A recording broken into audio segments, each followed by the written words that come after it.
출애굽기 15장 22절부터 27절까지의 말씀입니다. 그 중에서 먼저 15장 26절의 말씀을 보도록 하겠습니다. 같이 한 목소리로 읽겠습니다. 이르시되 내가 너희 하나님 여호와의 말을 들어 순종하고 내가 보기에 의를 행하며 내 계명에 귀를 기울이며 내 모든 규례를 지키면 내가 애굽 사람에게 내린 모든 질병 중 하나도 너희에게 내리지 아니하리니 나는 너희를 치료하는 여호와임이라. 아멘. 오늘 말씀을 통해서 여호와는 치료자시다 라는 제목으로 함께 말씀을 나누고자 합니다. 다시 출애굽기로 우리가 돌아왔습니다. 출애굽기의 가장 중심 주제가 뭐라 그랬죠? 자기 중심, 세상 중심에서 하나님 중심으로의 전환이다, 이런 이야기를 했습니다. 자, 우리 17번째 시간인데요. 오늘 본문을 통해서 우리는 또 하나님이 어떤 분인가를 알아야 됩니다. 우리가 하나님이 어떤 분인지를 알 때 우리는 그 하나님의 말씀대로 살 수 있고, 또한 하나님께서 우리에게 약속하신 그 약속을 받을 수 있게 될 것입니다. 오늘 본문에 보면 이제 이 본문은 홍해 사건이 있은 이후의 이야기입니다. 바로 첫 번째 이야기예요. 자, 홍해가 갈라져서 어떻게 됐습니까? 홍해가 갈라져서 이스라엘 백성은 건넜고 애굽 군대가 쫓아왔는데 그들을 홍해에서 다 죽게 됐죠. 자, 그러한 일이 어떤 일인가요, 여러분? 여러분, 인생 가운데 몇 번이나 있을 만한 일입니까? 인생 가운데 얼마나 있을 일일까요? 인생 가운데 한 번 있을까 말까 한 일이죠. 그런 일 겪고 나면 그 일에 대한 느낌이 어느 정도 갈까요? 만약에 로또가 딱 돼가지고 300억이 탁 로또가 됐다. 네. 그러면 가서 농협 가가지고 로또 300억 통장에다 딱 받았어요. 그 300억 찍힌 통장을 딱 봤어요. 그 느낌이 며칠 갈까요? 며칠 정도 갈 것 같아요? 평생가요? 홍해 사건은 어떻게 보면요, 로또 맞은 것 같은 그런 사건이거든요. 평생 있을까 말까 한 일인데 로또를 댔더니 1억이야. 그러면 뭐 가뭄이 없겠죠, 그렇죠? 예. 로또를 2,000원 주고 샀는데 1등이 1,000원이야. 1등이 하도 많이 당첨됐어. 그럼 뭐 의미가 없잖아요. 근데 그게 아니라 내 평생에 정말 있을까 말까 한 일이 있었다면 그 느낌이 얼마나 갈까, 이걸 한번 생각해 봐야 될 것 같아요. 근데 오늘 보니까 그게 오래 안 갑니다. 오래 안 가요.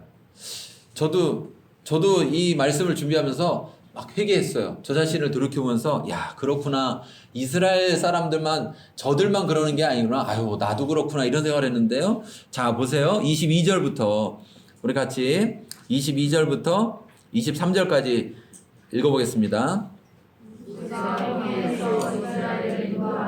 그들이 나와서 수르 광야로 들어가서 거기서 40일을 걸었으나 물을 얻지 못하고 마라에 이르렀더니 그곳 물이 써서 마시지 못하였으므로 그 이름을 마라라 하였더라. 여러분, 홍해에서요 며칠 갔다고요? 사흘 갔어요. 사흘. 예. 그래서 야, 작심 3일인 거구나. 예. 이런 생각이 들었다니까요. 무슨 얘기냐면, 자, 이스라엘이 애굽에서 나올 때 먹을 거 싸갖고 나오고 물도 싸갖고 나왔겠죠. 근데 홍해 건너고 한 사흘 지났으니까 다 떨어졌을 거예요. 그래서 물을 찾았는데 광야니까 물이 없는데 사흘 갔더니, 홍해에서 사흘 갔더니 물은 있습니다. 물은. 근데 물이 어때요? 써서 마시지를 못하는 물인 거예요. 자, 써서 마시지 못하는 물. 그래서 마라, 쓰다, 이렇게 말을 했어요. 그런데 그 다음이 문제입니다. 24절 읽겠습니다.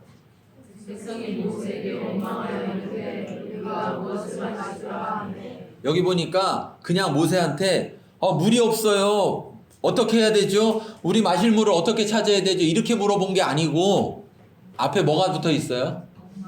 원망하였다라는 말이 붙어 있어요. 원망하였다. 그런데 안타까운 거는요, 어떤 것이 안타깝냐면, 이스라엘이 이 출애굽기 또 민수기 이렇게 보면, 가나안 땅 들어가기 전까지의 성경의 내용을 보면 지금 이 첫 번째만 그런 게 아니라 뭐가 없을 때마다 항상 원망했다라는 것을 알 수 있어요.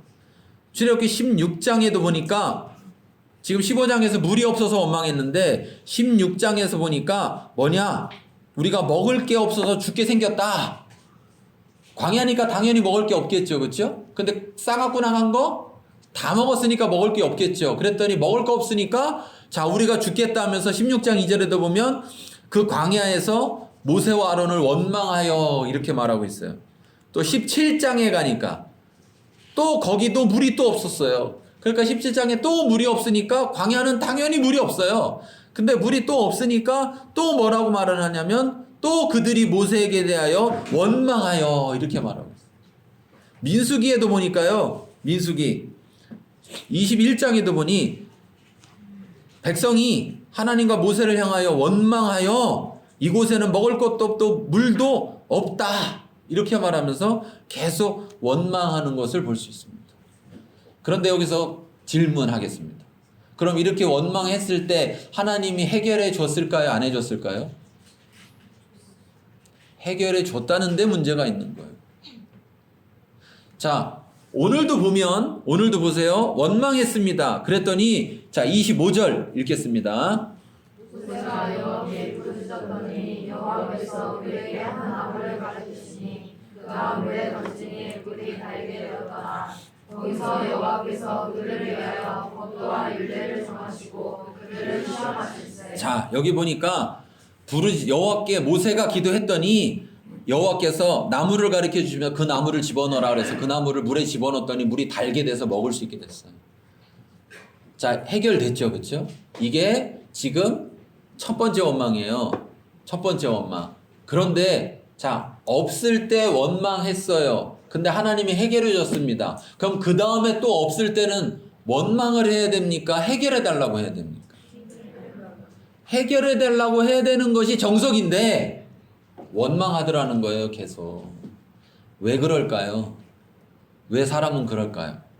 왜 사람은 계속해서 경험하는데도 불구하고 왜 계속해서 원망할까요? 이 이스라엘이 자기중심이라 그렇습니다. 전환되지 않고 있기 때문에 그래요. 무슨 얘기냐면 환경을 바라보면서 하나님을 보는 거예요.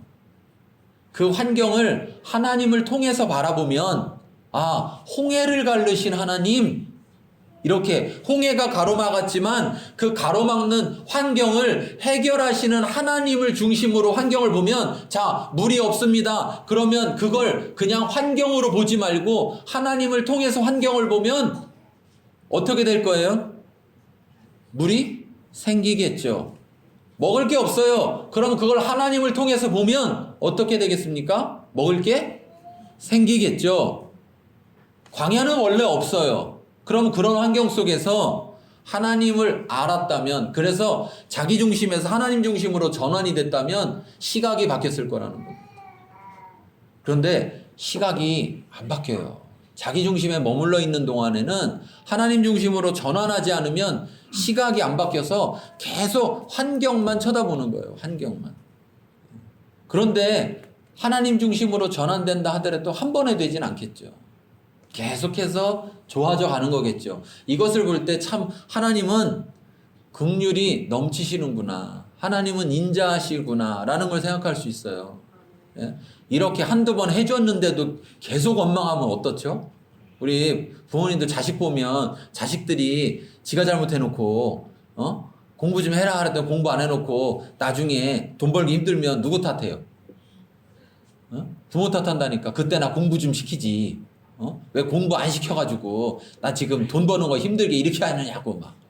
근데 지금 하나님 앞에 이렇게 계속 원망하면 하나님 입장에서는 정말 이들이 이 원망하는 것만 갖고도 하나님은 이들을 심판하시고 하나님은 이들을 버릴 수 있는데 하나님은 그렇게 하시지 않는다는 걸 볼 수 있어요. 물론 이 자기 중심에서 전환되지 않은 사람들은 가나안에 못 들어갔습니다. 그런데 그들이 가나안에 못 들어간 건 단순히 원망해서가 아니죠.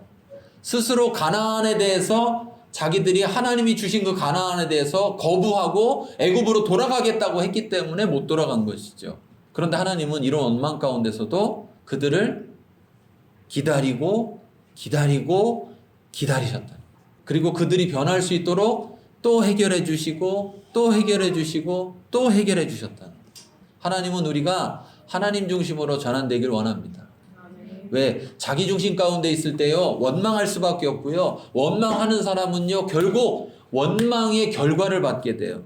고린도전서 10장 10절에 보니까 그들을 이렇게 말합니다. 그들 가운데 어떤 사람들이 원망하다가 멸망시키는 자에게 멸망하였나니 너희는 그들과 같이 원망하지 말라. 이게 원망하는 것도요, 보니까 습관이에요, 습관. 사람이 무슨 일 있으면 무조건 원망하는, 이게 탓하는 거잖아요. 그렇죠? 네. 자기는 돌아보지 않고 계속 탓하는 거예요. 계속 탓해. 자기 자신에 대한 탓은 하지 않고 환경에 대해서, 다른 사람에 대해서 자꾸 탓하면서 원망을 하는 거거든요. 자기가 선택해놓고 자기 선택에 대한 결과에 대해서도 자꾸 남 탓을 하는 거, 그러면서 원망하는 것이거든요. 왜 그러냐? 자기 중심 가운데 있으면 누구나 그럴 수밖에 없다. 그러나 하나님 중심으로 옮겨질 때 우리는 하나님을 중심으로 환경을 볼 수 있게 되고 정말 살아계신 하나님을 경험하게 될 것입니다. 저희 얘기를 좀 하려고 합니다. 제가 그 연말정산 하려고 이제 재정부장님이 이렇게 연말정산 할 걸 1년 동안 가정별로 헌금을 얼마 했나 이제 가정별로 다 모아서 이렇게 주셔서 그걸 가지고 이제 연말정산을 띄거든요. 근데 그거 이렇게 보면서 그 전에는 누가 얼마나 헌금하는지도 모르지만 저희 가정이 얼마나 헌금하는지도 몰라요. 네. 근데 저희 가정이 얼마나 헌금했나 이렇게 지난 해를 보니까 너무 감사한 일이 있었어요. 뭐냐면 너무 감사한 일이 저희 가정이 1등 했습니다. 저희 가정이 작년 1년 동안 가장 많이 헌금을 했더라고요. 저희 교인들 중에서. 한 1270만 원 정도 했어요. 한 달에 100만 원 정도 조금 더 했던 것 같아요. 근데 1270만 원을 했다는 게 놀라운 게 아니고요. 뭐가 놀라운 거냐면 1270만 원을 하고도 우리가 잘 먹고 잘 살았다는 거예요. 그게 더 놀라운 사실이에요. 이렇게 돌아보니까 저희 딸이 셋이 있는데 작년 한 해 동안 세 딸이 다 장학금을 받았어요. 물론 뭐 전액받 그런 건 아니지만 큰애도 SK에서 장학금을 받고 둘째는 삼성에서 받고 셋째는 신한에서 받고 대기업이 없어지면 큰일 나겠습니다 우리. 작년 한 해 동안 그렇게 장학금들을 받았더라고요. 얼마씩 조금 금액이든 큰 금액이든 이렇게 장학금을 받았고 지난 한 해를 돌이켜 보니까 저희들이 그렇게 하나님 앞에 그걸 드릴 수 있었다는 것, 그렇다고 저희가 그걸 드리기 위해서 뭔가를 막 쥐어짜면서 막 그러면서 하질 않았기 때문에 아이들도 지난 한 해를 돌이켜보면 아이들이 작년에도 고백했던 것들이 자기들이 우리 집은 가난한 집인데 가난하진 않은 것 같아요 이런 얘기를 몇 번 했었거든요. 하나님이 그렇게 하셨단 말이에요. 그래서 그걸 보면서 근데 그 전에 얼마 전에 제가 무슨 일이 있어가지고 이제 올해를 생각하면서 올해는 또 이제 막내가 고등학교를 가잖아요. 막내가 이제 고등학교를 가지, 이제 첫째는 또 2학년 올라가지, 또 둘째는 고3 올라가지. 그러니까 이제 내년엔 또 대학 가야 되고 이제 이렇게 하니까 야 돈이 더 많이 들어가겠구나 이런 생각을 하면서 제가 한순간 장학금을 의지하고 있다 이런 생각을 했어요. 장학금이 마치 우리 가정을 책임지는 것처럼 장학금이 있어야만 하는 것처럼 그렇게 한 저를 발견하게 됐어요. 그래서 그때 못 깨달았어요. 그때. 그랬는데 오늘 말씀을 준비하면서 또 그 기부금 영수증 떼어주는 걸 이렇게 하면서 그걸 보면서 장학금이 우리를 책임진 게 아니라 우리를 책임지신 하나님이 우리를 책임지신 것이지 라는 것을 다시 깨닫게 됐습니다. 그래서 회개했어요. 여러분 우리가 하나님이 어떤 분인지를 알고 그 하나님으로 환경을 바라봐야 됩니다. 그럴 때 그 하나님께서 우리 가운데 역사하시고 하나님을 더 알게 하신다는 것입니다. 우리에 있는 모든 것들이 하나님께로부터 왔으며 그 모든 것들이 하나님이 우리에게 주길 원하시는 것인데 그 속에서 하나님을 발견하지 못할 때 우리는 자꾸 우리 중심으로 생각하고 우리 중심으로 판단하게 되면 좋은 결과가 안 나오더라고요.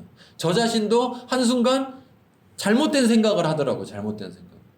네. 여기에 우리 22절부터 다시 한번 봐볼게요. 22절부터 모세가 홍해에서 이스라엘을 인도하며 그들이 나와서 수르 광야로 들어가서, 자 여기 보니까 어디로 들어가요? 광야로 들어갑니다. 자, 광야 좋은 곳이에요, 안 좋은 곳이에요? 이름만 들어도 안 좋잖아요, 광야. 예, 광야 안 좋은 곳이에요. 근데 지금 어디로 가요? 안 좋은 곳으로 들어가서 거기서 얼마를 가요?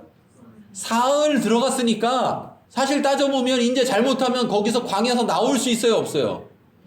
사흘 가는데 물이 없으니까 돌아 나오려도, 물 있는 곳으로 찾아 나오려도 며칠 있어야 돼요? 사흘 걸리는데 몇 명이 움직여요? 200만 명이 움직인다고요. 지금 대전 시민이 움직이는 거예요. 대전 시민이 걸어서, 대전 시민이 다 같이 걸어서 움직이는 거예요. 그만큼의 인구가, 대전 시민 같은 인구가 걸어서 이동을 하는데 사흘을 걸어 들어갔어요. 근데 물이 없어요. 근데 사흘을 걸어 나와야만 물이 있는 거죠. 다시 돌아올려도. 그런데 그런 곳으로 인도하였다 그랬어요. 모세가 이스라엘 인도했다는 말은 누가 인도했다는 겁니까? 하나님이 이스라엘을 그리로 인도했다는 거예요. 왜 그럴까요, 하나님은? 왜 광야 가운데로 인도할까요? 좀 좋은 길, 물이 있는데, 먹을 거 있는 데로 인도하시지.